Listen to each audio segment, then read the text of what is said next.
Hello everyone, welcome to basics of learning. आज की video में हम इंडियन एविडेंस एक्ट 1872 का ओवरव्यू लेंगे, जानेंगे कि ये इंडियन एविडेंस एक्ट क्या है, इसके जो स्पेशल प्रोविजंस हैं। तो सबसे पहले हम स्टार्ट करते हैं कि एविडेंस का रोल क्या रहता है। अब सिविल मैटर्स या क्रिमिनल मैटर्स या जिस तरीके के भी केसेस होते हैं, एविडेंस का जो रोल होता है बहुत क्रूशियल और ज़रूरी होता है, क्योंकि जो हर केस की जो बुनियादी चीज़ें होती हैं वो एविडेंस पर ही आधारित होती हैं। क्योंकि कहते हैं ना कि court will decided on the merit of the case. जो केस की जो मेरिट है, it means indirectly they are talking about the evidences. So we will start with it. सबसे पहले इसका इंट्रोडक्शन।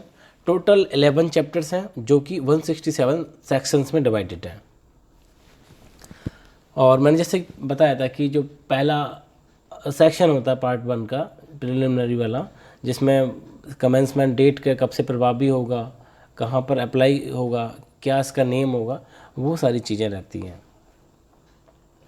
तो रोल जो एविडेंस का है वो सिर्फ यही है कि केस को प्रूव करने के लिए, कि अगर कोई भी व्यक्ति जिसने न्यायालय में अपना वाद दायर किया है या कोई भी क्रिमिनल केस उन्होंने फाइल किया है, उनके मैटर में जो भी चीज़ें डिसाइड की जाती हैं वो एविडेंस के आधार पर की जाती हैं।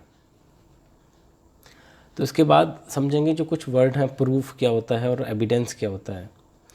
तो इसमें बताया कि proof is much stronger claims than evidence.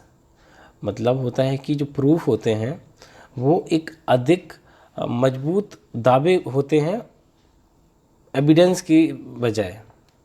जैसे कि प्रूफ को हम बोल सकते हैं एक मैथमेटिकल प्रूफ की तरह, जिसको हम आंसर दे सकते हैं इधर यस और नो की तरह।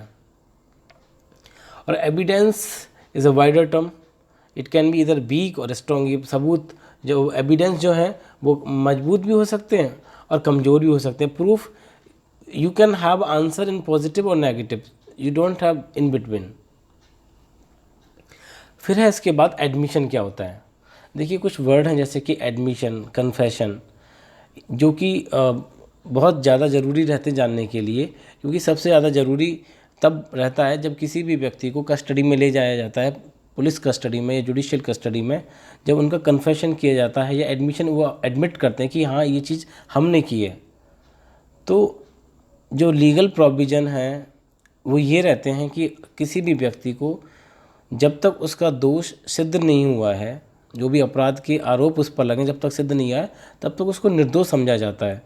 अगर वो एडमिशन भी करता है कहीं पर कोर्ट में या फिर पुलिस कस्टडी में एडमिट करता है कोई भी चीज़ को, तो किस हद तक उसको माना जाएगा।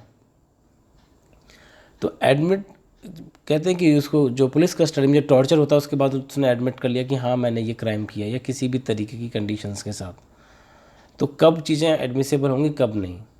तो इसको डिफ़ाइन किया है सेक्शन 17 में। अब इसके बाद एडमिसिबिलिटी क्या है। एडमिसिबिलिटी देखो हर चीज़ का मतलब उसके जब वर्ड को डिकोड करते हैं तो इजीली रहता है। एडमिसिबिलिटी मीन्स जिनको जो एडमिशन के लिए या एडमिट होने के लिए एबल हैं। कोई भी फैक्ट क्या है, fact it means a scientifically proven thing और something which is very factual. Relevant जो ज़रूरी होता है। फैक्ट इन इश्यू, अगर कोई भी मुद्दा है, कोई भी मामला है, उसमें कोई भी तथ्य है जो उस मामले से संबंधित है, तो वो फैक्ट इन इशू है। और एक होता है रिलेवेंट फैक्ट, एक ज़रूरी तथ्य होता है और एक फैक्ट इन इशू होता है। तो इनकी स्थिति क्लियर करने के लिए आप कोई भी केस के बारे में समझिए। कोई भी केस को किसी भी स्टेज से जब हम समझेंगे तो उसमें कुछ चीज़ें ऐसी होती हैं जो उस केस से जुड़ी हुई रहती हैं। जैसे कि एक व्यक्ति है जिसको न्यायालय के समक्ष लाया गया, एक मर्डर या फिर थेफ्ट किसी के भी चार्जेस में, और उसने बोला कि मैंने जो ये काम किया है, ये जो मर्डर किया है मैंने तब किया था जब मुझे प्रोवोकेट किया गया था, मुझे भड़काया गया था। मैं अगर नॉर्मल कंडीशन में होता तो मैं नहीं करता, क्योंकि जब मैं मर्डर इस वजह से किया था, जब मैं मौके पे गया था तो मेरे घर में घुसकर ये मेरे बच्चों को मार रहा था, या कुछ भी कंडीशन थी जिसकी वजह से मुझे गुस्सा आया, तब मैंने ये काम किया। जब इन चीज़ों का निर्धारण होता है कि वाकई जो व्यक्ति जिसका मर्डर किया गया है वो बच्चों को मार रहा था या उनको किसी तरीके की क्षति पहुंचा रहा था, तो ये यहाँ पर एक फैक्ट इन इशू बन जाता है, क्योंकि इसी की वजह से तो प्रोवोकेशन हुआ था। तो ये वर्ड हैं, इनका मतलब इस तरीके से देखा जा सकता है। और जो रिलेवेंट वर्ड है दो तरीके से यूज़ किया जाता है, एक तो एडमिसिबल जिसको एडमिट किया जा सकता है, और जो केस से जुड़ा हुआ रहता है। अगर कोई भी तथ्य है उसको कब रिलेवेंट बोला जाएगा? जब वो एक से दूसरे जुड़ा रहता है, जो बोलते हैं ना चेन ऑफ इवेंट, कि एक तथ्य दूसरे तथ्य से जुड़ा हुआ है, तो उस तरीके से चीज़ें देखेंगे। अब इसके बाद है कि प्रूफ के टाइप कितने होते हैं। जैसे कि कहा जाता है कि इट मे प्रिज्यूम, कोर्ट में प्रिज्यूम, शैल प्रिज्यूम, कंक्लूसिव प्रूफ। अब मे प्रिज्यूम का मतलब क्या? मे तो फ्यूचर की पॉसिबिलिटीज़ को बताता है, तो इसका मतलब होता है कि कुछ भी प्रूफ है जिसको कोर्ट प्रिज्यूम कर सकती है, जैसे कि मैंने बताया था कि प्रिजम्पशन ऑफ इनोसेंस, जैसे कि कोर्ट ये प्रिज्यूम करेगी, कोर्ट की कुछ जैसे कि हमारा जो लीगल सिस्टम है वो कुछ फंडामेंटल लॉज हैं, प्रिंसिपल्स हैं, मैक्सिम्स हैं, उन पर बेस्ड रहता है। जैसा कि बोला जाता है कोर्ट में presume that a person will be innocent until proven guilty. ये मे प्रिज्यूम का मैटर है। अब सेल प्रिज्यूम क्या है? तो इसका मतलब होता है, सेल प्रिज्यूम का मतलब होता है कि अगर कोई भी तथ्य है उसको सिद्ध माना जाएगा, प्रूव माना जाएगा, जब तक कि उसको डिसअप्रूव नहीं कर दिया जाए। जैसे कि अगर किसी भी डॉक्यूमेंट की, दस्तावेज की सर्टिफाइड कॉपी है, वो प्रोड्यूस की गई है पार्टी के द्वारा किसी भी केस में, कोर्ट उसको प्रिज्यूम कर लेगी कि ये ऑथेंटिक डॉक्यूमेंट है, जब तक दूसरी पक्ष उसको डिसअप्रूव नहीं कर देती अपने एविडेंस के साथ कि ये नहीं है। फिर आता है कंक्लूसिव प्रूफ। क्या है कंक्लूसिव का मतलब? क्या होता है कि सबसे ज़्यादा ज़रूरी है हर वर्ड का एक सेंस समझना। जहाँ पर एक तथ्य है जो अदालत द्वारा डिक्लेयर कर दिया गया है कि कंक्लूसिव होगा। कैसे? जब अदालत किसी भी मामले में निर्णय तक पहुंचती है तो एक लंबी जो प्रक्रिया होती है ट्रायल की, जिसमें वो हर तथ्य का विश्लेषण करती है, सूक्ष्म तरीके से जानती है उसको, तब एक कंक्लूसिव प्रूफ जब आता है उसके बाद में उन सभी चीज़ों से कन्विंस होकर, जैसे कि कोर्ट जो भी होगी, जो प्रूफ उसके पास है उनके आधार पर जो कंक्लूसिव प्रूफ होगा, जिसके बाद वो आश्वस्त हो जाती है कि हाँ ये कंडीशन नहीं होंगी।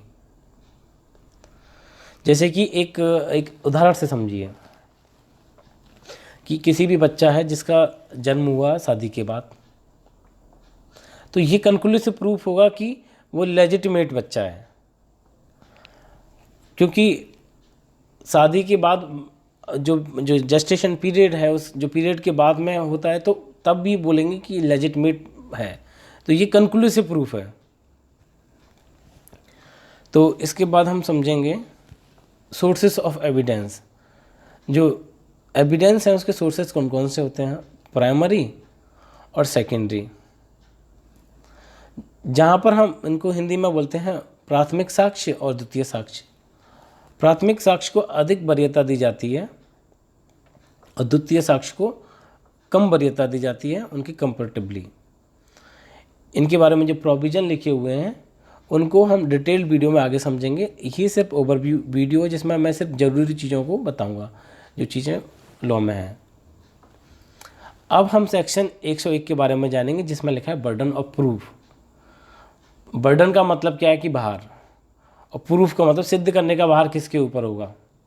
ये डिपेंड करेगा कि किस तरीके का केस है। सिविल नेचर का केस है तो प्लेंटिफ को प्रूव करना पड़ेगा। जैसे सिविल के जो मैटर्स होते हैं, राइट्स, ड्यूटीज़, सिविल लिबर्टी से संबंधित, प्रॉपर्टी से संबंधित जो भी मैटर होते हैं, जहाँ पर एक व्यक्ति जिसके अधिकार का उल्लंघन हुआ है, जिसको क्षति हुई है, जब वो न्यायालय जाता है किसी भी तरीके का रिलीफ लेने के लिए, तो उसको पहले सिद्ध करना पड़ता है, पहले बताना पड़ता है कि ये प्रॉपर्टी मेरी है।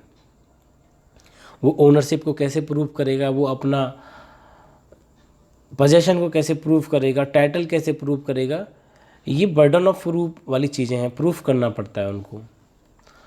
और मैंने बताया था कि सेल प्रिज्यूम, मे प्रिज्यूम, अब वो चीज़ें यहाँ पर इस लेवल पे ज़रूरी बनती हैं। तो इनके जो लिए जो रूल हैं बर्डन ऑफ प्रूफ, ये शिफ्ट भी होता है। शिफ्ट किस कंडीशन में होगा, तो यहाँ पर हम समझेंगे कि पहले जब कोई भी व्यक्ति है जिसने सिविल मैटर का कोई भी केस फाइल किया है, जब वो अपने रिलीफ के लिए कोर्ट जाता है तो उसको अपने स्टेटमेंट के जो भी प्लेंट वो दाखिल करते हैं, तो उसके साथ में जो ज़रूरी चीज़ें होती हैं वो प्रूफ के साथ करते हैं। उनके पास बर्डन ऑफ प्रूफ उनके ऊपर रहता है कि वो प्रूव करेंगे उनकी हैं। दूसरी पार्टी डिनाइल करती है, मना करती है कि ये चीज़ें ऐसे नहीं हैं, तो फिर बर्डन ऑफ प्रूफ उनके ऊपर आ जाता है, शिफ्ट हो जाता है। अब तुम बताइए कैसे थी। अब इसके बाद है कन्फेशन। अब कन्फेशन के बारे में जो कि सेक्शन 24 में दिया है। अब कन्फेशन किसी भी तरीके से लिया जाता है, किसी भी व्यक्ति का डरा के ले जा सकता है या प्रॉमिस करके कि हम तुमको छोड़ देंगे, आप कन्फेस कर लीजिए इतना। तो कन्फेशन और एडमिशन दो अलग अलग चीज़ें जिनको हम सेपरेटली डील करेंगे, लेकिन आप समझें कि एडमिशन, कन्फेशन, जो चीज़ें मैंने आपको बताई रिकैप करके पीछे जो चीज़ें अब तक हमने कवर की हैं। अब है एग्जामिनेशन ऑफ विटनेसेस। जब विटनेसेस का मतलब होता है गवाहों का परीक्षण। सेक्शन 137 में जहाँ पर लिखा हुआ है एग्जामिनेशन इन चीफ, अगर कोई भी वादी है जो अपना बात अदालत के समक्ष लेकर आते हैं, वो अपनी बात को सपोर्ट करने के लिए गवाह भी लेके आते हैं कि ये दो गवाह हैं, जो ये दो से अधिक जो गवाह हैं, जितने भी गवाह के नंबर्स हैं, कि ये बताते हैं, पुष्टि करते हैं, जो मेरे कथन है उनकी पुष्टि करेंगे कि ये ठीक है। तो एग्जामिनेशन चीफ होता है जब अगर एक व्यक्ति ए है जो वादी है, दूसरा व्यक्ति बी है जो प्रतिवादी है।